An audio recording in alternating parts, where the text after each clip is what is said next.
So, I have ADHD.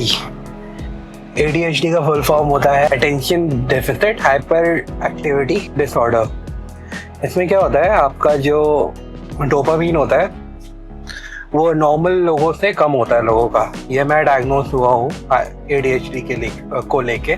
मेरा attention span बहुत कम रहता है। मैं हाइपर एक्टिव नहीं हूँ, मेरा अटेंशन बहुत कम रहता है चीज़ों पे। उसकी वजह से मुझे बहुत दिक्कत हुई है लाइफ में। मेरी एज इतनी ज़्यादा हो चुकी है अब जाके डायग्नोस होना, तो मैं अब जब मुड़ के देखता हूँ तो मेरी लाइफ बहुत बेटर होती अगर ये मैंने पहले डायग्नोस करवा लिया होता। तो अगर आप इंडियन हैं और अगर, क्योंकि इंडिया में इन सब चीज़ों को लेके ना मेंटल वेलबींग के लिए कोई भी काम नहीं करते हम लोग, और डरते हैं साइकेट्रिस्ट को दिखाने से। आपके पेरेंट्स को भी इतनी नॉलेज नहीं होती है कि वो फिगर आउट कर पाए कि हमारे बच्चे के साथ क्या प्रॉब्लम है।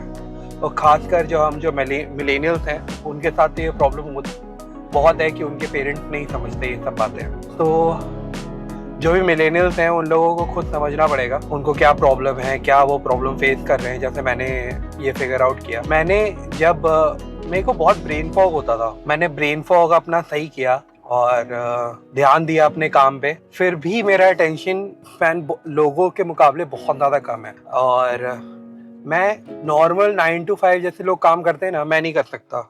मैं किसी के अंडर काम नहीं कर सकता। मैं बहुत देर तक लोगों की सुन नहीं पाता हूँ, बहुत जल्दी मैं बोर हो जाता हूँ। इसकी वजह से मैं डूम स्क्रॉलिंग बहुत ज्यादा करने लग गया हूँ। अभी भी है मेरे साथ ये प्रॉब्लम। और प्रोकास्टिनेटर हम लोग बहुत बड़े होते हैं, हर काम में प्रोकास्टिनेट करते हैं। मतलब लिटरली मेरे पास इतनी बातें थी अभी आप लोगों को करने के लिए, आप लोगों को बताने के लिए, लेकिन बोलते हैं ना शॉर्ट टर्म मेमोरी लॉस भी हम लोग को बहुत ज्यादा होता है। ऐसा नहीं है लॉन्ग टर्म मेमोरी में हम लोगों को कोई दिक्कत होती है। आप मेरे से पूछोगे कि 2 साल पहले या 10 साल पहले क्या हुआ था, मेरे को सारी बातें याद हैं। लेकिन आज सुबह जो मैंने किया है वो अभी मेरे से पूछोगे तो राइट नाउ मेरे से पूछोगे तो मैं टाइम लूंगा वो चीज कन्वे करने के लिए। प्लस जैसे मेरे को अभी बात करने में ना एक हकलाता हूँ मैं लोगों से बात करने में। मेरे को बात करने में दिक्कत होती है लोगों से। मेरे को लोगों को समझाने में, अपने वर्ड्स को बनाने में दिक्कत होती है। मैं लोगों को बता नहीं पाता हूँ कि हाउ आई एम फीलिंग। तो उसकी वजह से मैं कभी कभी बहुत डिप्रेशन में चला जाता हूँ। और मैं अभी कैसे अपने आप को मैनेज कर रहा हूँ मैं वो बता सकता हूँ कि जब से मैंने ब्लॉगिंग मेरे को करनी थी, क्योंकि एक पर्सनल ब्रांड बनाना था मेरे को ब्रांड के लिए। मेरा खुद का ब्लॉगिंग होना चाहिए, मेरे खुद को अपना इंस्टाग्राम पे आना पड़ेगा। तो इंस्टाग्राम पे मैं नहीं जा पा रहा हूँ, जाके वहाँ नहीं बात कर पा रहा हूँ। उसका सबसे बड़ा रीज़न है कि मैं इतना फ्लो में नहीं बात कर सकता हूँ। वहाँ पे चाहिए आपको फ्लो होना चाहिए आपकी बातों में। और मैंने यूट्यूब इसीलिए चूज़ किया क्योंकि यहाँ पे मैं अपना टाइम लेके आप लोगों से बात कर सकता हूँ। मैं अपना टाइम लेके पूरा व्लॉग बना सकता हूँ। मेरे को मुझे वर्कआउट से डोपामिन मिलता है, तो मैं वर्कआउट जब करता हूँ तो मुझे अच्छा लगता है। तो इसीलिए मैंने वर्कआउट चूज किया एज ए कंटेंट। बहुत सारी चीजें मैंने बताई हैं आपको। आज मैं आपको क्लियर बता रहा हूँ कि क्यों मैंने वर्कआउट को चूज किया। क्योंकि मेरी जिंदगी का सबसे ज्यादा जिसको मैं टाइम दे सकता हूँ वो है वर्कआउट। बीच में 18-19 और जब ये कोरोना का पीरियड चल रहा था तब मैं गेमिंग में गया था। और 10 to मतलब कहते हैं कि ADHD जिनको होता है वो लोग गेम बहुत देर तक खेल सकते हैं। उसका मतलब ये नहीं होता है कि आप गेम्स में या उसमें जाके अपना टाइम दे पा रहे हो तो आपको ADHD नहीं है। देखो वहां आप अपना फोकस दे पा रहे हो और नॉर्मल जिंदगी में अपना फोकस नहीं दे पा रहे हो। इनवॉलंटरीली ये चीज होती है, वॉलंटरीली मैं वहां से हट नहीं सकता, है ना। इनवॉलंटरी मैं वहां पे फोकस, क्योंकि वो एक मेरे को फ्री डोपामीन प्रोवाइड कर रहा है, ठीक है। तो वो मैं वहां जाके फोकस कर पाता हूँ। बट अगर आप मेरे को बोलोगे वॉलंटरली उसको छोड़ के मैं अपने normal day to day work में काम में अपना 100% दे पाऊँ, वो मैं नहीं दे पाऊंगा। और इसकी वजह से मुझे बहुत प्रॉब्लम हुई है लाइफ में। बहुत टाइम तक भी गेमिंग में रहा। मैंने उसका यूट्यूब चैनल शुरू कर दिया क्योंकि मुझे इंटरेस्ट आने लग गया, मुझे अच्छा लगने लग गया। फिर अब ये हाल है कि आप मेरे को बोलो गेम खेलने को, मैं नहीं खेल पाऊंगा क्योंकि अब मेरा उससे मन उठ चुका है, मैं उससे बोर हो चुका हूँ। मेरे को वो बोलोगे मैं नहीं करूंगा। एक काम जो मैं 20 साल से कर रहा हूँ, मैं जिम कर रहा था और जिम में भी पर्टिकुलरली मेरे को हैवी वेट उठाने का में डोपामिन मिलता है। अगर आप मेरे को बोलोगे मैं जाके हल्के वेट से, मैं बहुत जल्दी बोर हो जाऊंगा, मैं हल्के वेट नहीं कर पाता हूँ, इसीलिए ठीक है। और जैसे वर्कआउट करना मुझे पसंद है, जो मैं अभी रिकॉर्ड कर रहा हूँ ये मेरे लिए फोर्सफुल है, ये मैं फोर्सफुली कर रहा हूँ, मेरे से रिकॉर्ड नहीं होता, मेरे से मैं एडिट कर, बाद में जाके जब मैं एडिट करता हूँ, आई लव एडिटिंग, मेरे को एडिट करने में बहुत अच्छा लगता है, कलर ग्रेडिंग में मुझे बहुत मजा आ रहा है। बट जहां मेरा एडिटिंग खत्म होता है वहां मैं परेशान हो जाता हूँ कि अब मैं क्या करूँ, अब मेरे पास कुछ भी डोपामीन वर्दी कोई भी चीज नहीं है। फिर मैं प्रोकास्टिनेट कर देता हूँ, अपने जो मेरा ब्रांड का काम है वो मैं प्रोकास्टिनेट कर देता हूँ। फिर आप पूछोगे कि इस लेवल तक मैं अपना ब्रांड कैसे खोल पाया, ठीक है। 2 ऐसे केमिकल थे जो मैंने लिए अपनी लाइफ में। एक है जो कैफीन मैं एवरीडे इन लाइफ लेता हूँ, और बोल सकते हो कि मैं कैफीन एडिक्टेड हूँ। 300 to 500 मिलीग्राम एवरी डे मैं लेता हूँ, और 300 तो एवरेज मैं लेता ही लेता हूँ, और 500 एवरी अदर डे मेरे को लेना पड़ता है एक नॉर्मल फंक्शन करने के लिए। तो जब मैंने ब्रांड शुरू किया था तब मैंने अपने दिमाग को सही किया, मैंने बहुत सारी चीज़ें इनकॉर्पोरेट करी, अपनी सप्लीमेंट्स अपने लाइफ में इनकॉर्पोरेट करे। और ब्रेन फॉग मेरे को होता था, मैंने ये चीज़ देखा कि मेरे को बहुत ज़्यादा ब्रेन फॉग है ड्यू टू सब्सटेंस, मतलब जैसे कि दारू सिगरेट, इसकी वजह से उसको क्लियर किया। वर्क कार्डियो अपनी लाइफ में लेके आया, वेट लिफ्टिंग अपनी लाइफ में लेके आया, सब कुछ हटाया। फिर उसके बाद फिर भी मैं टेंशन अब जो नॉर्मल डेली लाइफ में उतना देर तक काम नहीं कर पा रहा हूँ, जो एक बोरिंग काम होता है ना, जैसे अपना ब्रांड बनाना और ये सब नहीं कर पा रहा था। तो मैंने फिर एक और दवाई होती है जो इजीली अवेलेबल है फार्मेसी पे, वो है modafinil, close to ADHD medicine. तो वो मैंने लेना शुरू किया, उससे मुझे बहुत फायदा मिला 8-8 घंटे तक, क्योंकि एक वो कॉन्सेंट्रेटेड फॉर्म होता है कैफीन का। मैं सजेस्ट करूंगा कभी मत लेना, उसके साइड इफेक्ट बहुत होते हैं, ठीक है।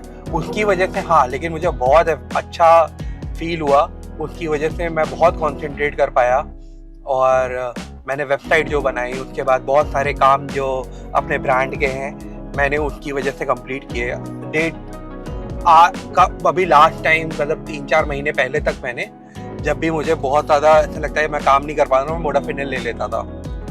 फिर मोडाफिनिल के मेरे को साइड इफेक्ट होने लग गए, ऐसे कि मतलब 2-3 हफ्ते बाद उसके साइड इफेक्ट ऐसे होते हैं कि आपको मोडाफिनिल खा भी रहो ना तब भी वो इफेक्ट नहीं करेगी, लेथार्जिक आप रहने लग जाओगे। जैसे अगर आप 4 घंटे 6 घंटे 8 घंटे में आपकी नींद पूरी हो जाती है, आप 16 घंटे सो जाओगे, फिर भी आप लेथार्जिक उठ रहे हो। तो ये एक प्रॉब्लम है मोडाफिनिल की, और ये बहुत ही ज्यादा कंसर्निंग है। मेरे को सुसाइडल थॉट्स आते थे, बहुत टाइम तक मैं नहीं समझ पा रहा था कि मैं क्या कर रहा हूँ लाइफ में। और अब जब मैं डायग्नोज हुआ है ADHD, तब मुझे समझ में आया लाइफ कितनी मुश्किल थी मेरे लिए। और मैं बोल सकता हूँ मेरे को ADHD अराउंड, जो मैंने पैटर्न देखा है 2012 के बाद से मेरे को ADHD के सिम्टम्स आ रहे हैं, और लगातार 2012 के 8 के बाद से बोल दीजिए, जब मैं नीट की प्रिपरेशन और ये सब में करने लग गया था स्कूल टाइम में, तब से मेरे को वो प्रॉब्लम्स होने लग गई। हाँ, मेरे को अगर आप बोलोगे फोर्सफुली कोई काम करने को बोलोगे मैं कर लूंगा, या मेरे को अंडर स्ट्रेस मेरे को बोलोगे, जैसे मैं उसको प्रोकास्टिनेट करता रहूंगा, और अंडर स्ट्रेस जब मेरे को कोई डांटेगा या मेरे ऊपर सर पे बैठ जाएगा तब मैं वो काम कंप्लीट कर दूंगा। अगर मेरे को बोलोगे कि मैं अपने मन से वो काम करूं, वो मैं नहीं कर पाऊँ। ये सब ADHD के सिम्टम्स होते हैं। ये एक ADHD वाला बंदा यही सब चीजें फेस करता है अपनी लाइफ। अभी भी मैं आपसे बहुत सारी बातें बोल रहा हूँ, दिमाग में मैं वो सारे वर्ड्स को एक साथ नहीं एक्यूमुलेट कर पाता हूँ कि मैं आप लोगों को समझा पाऊँ कि मैं क्या फील कर रहा हूँ, ठीक है। तो अब मैं जब से मैं व्लॉगिंग कर रहा हूँ, और ये चीज मैंने नोटिस करी है कि व्लॉगिंग मेरा गेट अवे है, और व्लॉगिंग की वजह से हो सकता है कि मैं इस ADHD को कॉन्कर कर पाऊँ, वरना तो मुझे नहीं लगता है कि मैं ADHD को कॉन्कर कभी कर पाता। और अपने थॉट्स को मैं बोल पा रहा हूँ, मैं बता पा रहा हूँ कि हाँ मैं कैसा फील कर रहा हूँ। व्लॉगिंग की वजह से मैं अपना एक टाइम टेबल बना पा रहा हूँ, एक डिसिप्लिन बना पा रहा हूँ। जिम को प्रायोरिटी मैं इसलिए देता हूँ क्योंकि वो मेरा कंटेंट है, और फोर्सफुली मैं अपने आप को उस वे से मैनेज कर रहा हूँ। चलिए आज हम लोग करते हैं, आज स्टार्ट करते हैं अपना दिन। चलिए इतना ही था। कल मैं आपको फिर से बताऊंगा और क्या मैं फील करता हूँ एवरीडे लाइफ में, आप लोगों को बताता रहूँगा कैसे मैं अपनी मैनेज कर रहा हूँ अपनी लाइफ को। 75 हार्ड मेरा आज तक का सबसे बेस्ट डिसीजन है करने का। किसी को भी अगर ADHD है और वो इस प्रॉब्लम से जूझ रहा है तो वो मेरे से बात कर सकता है, कमेंट में बता सकता है। और प्लस प्लीज मेरी तरह आप भी कुछ एक वो बना लीजिए, एम बना लीजिए लाइफ में, एक रूटीन बना लीजिए, तो आपको बहुत हेल्प होगी। प्लीज साइकियाट्रिस्ट को दिखाइए। अगर ये सब चीजें इनकॉर्पोरेट करने से, अपनी लाइफस्टाइल मैनेज करने से आप अपना ADHD मैनेज कर ले तो वेल एंड गुड है, नहीं तो दवाइयाँ प्लीज दवाइयाँ भी लीजिए। इसके लिए मेडिसिन अवेलेबल हैं, साइकियाट्रिस्ट आपको प्रिस्क्राइब करेंगे। चलिए आज के लिए इतना ही और अब सीधे जाते हैं, वर्कआउट करते हैं। आज शोल्डर है मेरा और फिर आपसे हम बात करते हैं अपने इलेप्टिकल पे। Living with ADHD and making vlogs help नहीं मेरे को बहुत हेल्प हो रहा है और अपने टाइम को मैनेज करने में बहुत हेल्प हो रहा है, अपने इमोशंस को मैनेज करने में बहुत। तो अभी आर्मी प्लस से शुरू करते हैं। इसके बाद then overhead, then we go to isolation workouts, lateral and front raises.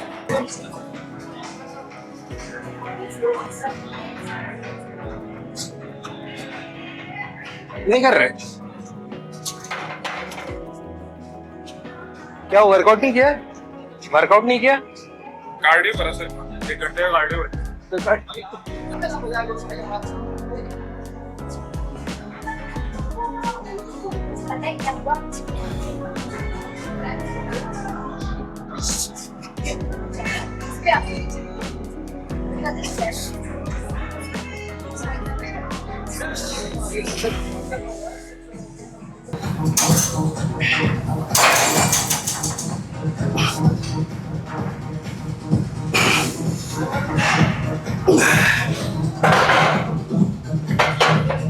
So living with ADHD is very difficult for me. मेरे को लगा नहीं था मुझे कोई प्रॉब्लम होगी। मुझे कभी कभी लगता था मैं लोगों से अलग हूँ और मुझे चीज़ें लेट समझ में आती है, लेकिन कभी ये नहीं लगा था कि ऐसी कोई प्रॉब्लम हो सकती है। मुझे लगता था कि मैं लापरवाह हूँ, मुझे चीज़ों को फर्क नहीं पड़ता। लेकिन पता है क्या, ये रिसेंट जो मेरा ब्रेकअप हुआ, उसके बाद से ब्रेकअप हुआ उससे पहले मैंने अपना जो ब्रांड शुरू किया, क्लोथिंग ब्रांड, मेरे को बहुत चीजें क्लियर होने लगी थी कि कुछ प्रॉब्लम है मेरे साथ। मोस्ट इम्पोर्टेंटली मेरे को जो फील होना चालू हुआ था वो हुआ था अराउंड मैंने जो अपना ब्रांड शुरू किया। और लेटली मैं कॉन्सेंट्रेट नहीं कर पा रहा था, मेरे को ब्रेन फॉग बहुत ज्यादा हो रहा था। लेकिन मुझे लगता था कि कैफीन भी, मेरे को लगता था मैं लेथार्जिक हूँ, आलसी हूँ, तो मैं कैफीन बहुत ज़्यादा पीने लगा। पहले भी मैं बहुत कैफीन लेता था और जैसे कि आप जानते हो कैफीन आपका नॉरएपिनेफ्रिन और डोपामिन का प्रोडक्शन हाई कर देता है। उसकी वजह से जो ADHD होते हैं, 2 टाइप होते हैं ADHD के, वो मैं आपको पहले एक्सप्लेन कर ही चुका। जो सेकंड टाइप है उसमें मेरे को डोपामिन जब मेरा रिलीज होता है तो मैं बहुत ज़्यादा अटेंशन दे पाता हूँ चीज़ों को, और इसीलिए मेरा कैफीन एडिक्शन बोल सकते हैं बहुत ज़्यादा बढ़ गया, अभी भी है। और मैं नॉर्मली फील करता हूँ अराउंड 500 कैफीन पे मिनिमम। उससे नीचे मेरे को कैफीन हिट ही नहीं होता है और इससे फ़र्क नहीं पड़ता। कुछ लोगों को होता है ना कि मतलब नॉर्मल हो जाते हैं, आपके न्यूरॉन नॉर्मल हो जाते हैं, 1 महीना 2 महीने आपने अगर नॉर्मल कैफीन कर दिया है, बट मेरे साथ ऐसा नहीं होता है। मैंने अगर नॉर्मल कर भी दिया तब भी कैफीन नॉर्मल नहीं होता। मेरे को उतना कैफीन चाहिए ही चाहिए। मेरे को कैफीन कम नहीं मिल जाता, मुझे नॉर्मल है और नॉर्मल फील नहीं करता। रिलेशनशिप में सबसे प्रॉब्लम ये थी कि मेरे को सोशल मीडिया पे जैसे मीम भेजना और लव मैसेजेस भेजना तो पसंद था, बट मैं इरिटेट होता। मुझे ऐसा लगता था कि अगर मैं सोशल मीडिया देखता हूँ तो मैं डूम स्क्रोलिंग को जा रहा हूँ और मैं बहुत टाइम तक लगातार उसको देख रहा हूँ और मैं चाहता था उससे दूर होना। बट ये बहुत प्रॉब्लम हो जाती है जब सामने वाला पार्टनर आपकी बात नहीं समझता है। और उसकी गलती नहीं थी, वो तो नॉर्मल नहीं था, नॉर्मल नहीं था, तो पता भी नहीं था मुझे। अब पता, मुझे जब अभी पता चला है तो उसको कैसे पता हो। बट चीज़ें खराब होती गई और वो ब्रेकअप की तरफ वन ऑफ द एग्जाम्पल है वैसे। इट्स वेरी डम थिंग बट ये होता है। ये एक वन ऑफ द थिंग्स थी जो मैंने मैं नहीं कर पाता था किसी के लिए भी। नॉर्मल फंक्शनिंग के लिए कैफीन चाहिए होता था। मैंने मोडाफिनिल करके एक टैबलेट है, मोडाफिनिल आपका it's much stronger than caffeine. उस जब अब आप ये सोच रहे हो कि मैंने ब्रांड कैसे शुरू किया जब मैं इतना डिस्ट्रैक्टेड रहता, उस समय में मोडाफिनिल लेता था। मैंने वेबसाइट बनाया मोडाफिनिल के अंदर। मैंने अपने मेन जितने भी काम थे मैंने मोडाफिनिल के इन्फ्लुएंस में ही किए हैं, तब जाके मैं कंप्लीट कर पाया। मुझे नहीं लगता है कि अगर मोडाफिनिल मैं यूज ना कर रहा होता तो मैं इस लेवल पे पहुंच पाता। फिर उसके बाद लेकिन उसके जो साइड इफेक्ट्स थे वो बहुत ज़्यादा सीवियर कहने का मतलब, क्योंकि ADHD जो मेडिसिन है वो आपको ईजिली अवेलेबल नहीं है मार्केट के लिए, आपको प्रिस्क्रिप्शन चाहिए होता है। उस समय मैंने डायग्नोज नहीं कर रहा था, मैंने कभी सोचा भी नहीं था कि मुझे ADHD होगा।